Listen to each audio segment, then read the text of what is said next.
Okay, hi.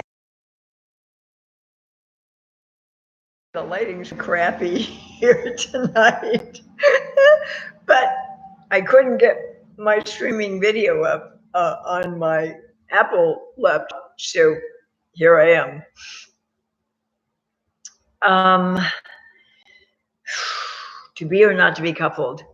It's a very sad thing that people grow up presuming that if they're not coupled, something's wrong with them, that they're defective somehow.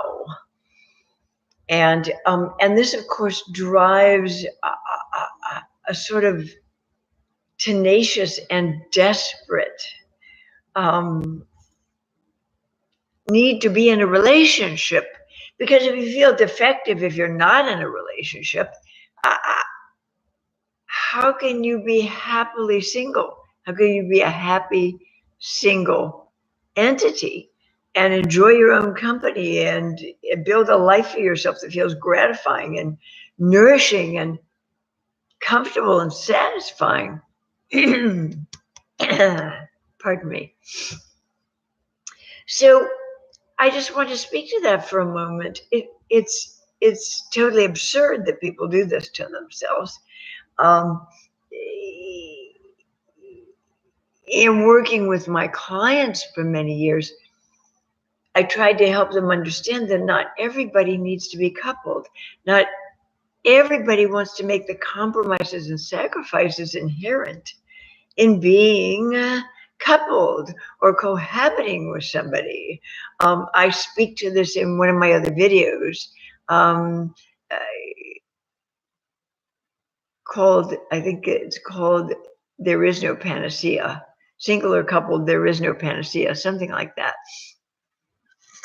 Because we're not all cut from the same cookie cutter. We have different needs, we have different priorities, and some of us have a much greater need for autonomy and separateness and independence and time for ourselves than other people who are very relationship dependent, need to be joined at the hip. And I think those people, for the most part, really cannot stand being alone with themselves.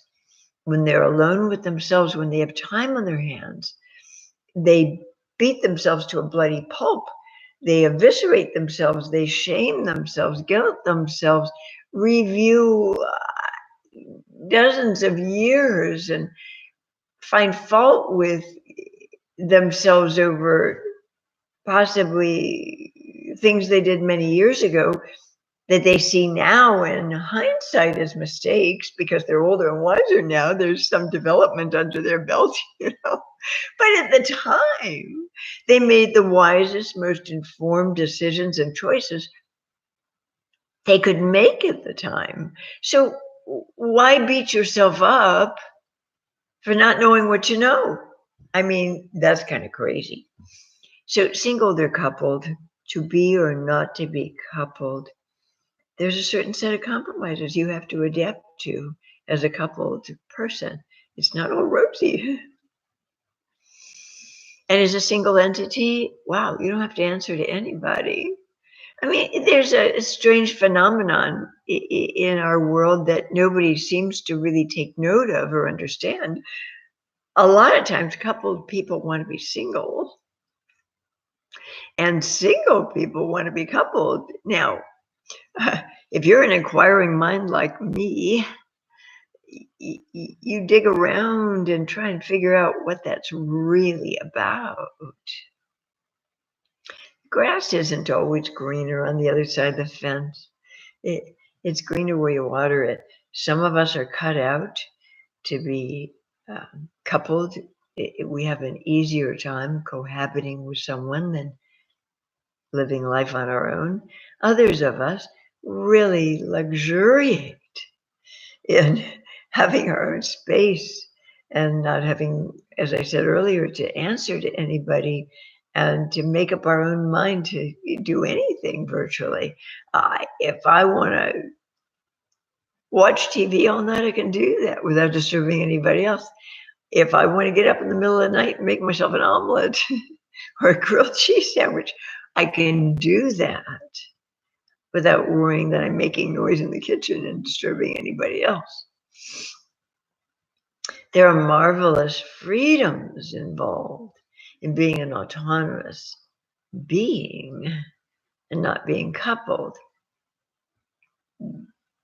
For me, there's only room in my house for me. I mean, I live in a house that's just over 1,500 square feet. There's no room for another person here. And in fact, I've thought at times that I would like to have a bigger domain just for me and my 4 animals. But it's a good house. It serves me. It meets my needs, and that's all I care about right now. But this idea of something's wrong with me if I don't have somebody in my life, that's just totally absurd. I don't know where this gets implanted. I'm pretty sure it gets implanted in early childhood, this belief, but it's kind of crazy. It has no validity. It has no objectivity. It's nuts in my view. So I don't know. I find living alone an incredible luxury. I always have, and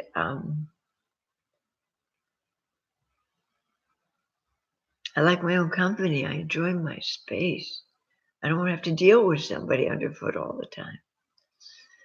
So if you're single, find ways to enjoy that. You can go to any movie you want. You can watch anything on TV you want. You can cook anything for dinner you want and eat it any time you want. You don't have to consider the whims, needs, desires of somebody else. And there's nothing wrong with you if you don't want to grow up and get married and have children. There's nothing wrong with you. Okay? We're all wired a little differently. And we have to find a way to honor that, respect that. We don't all have the same desires and needs and priorities, my dears. So, just a little friendly reminder. And goodbye for now.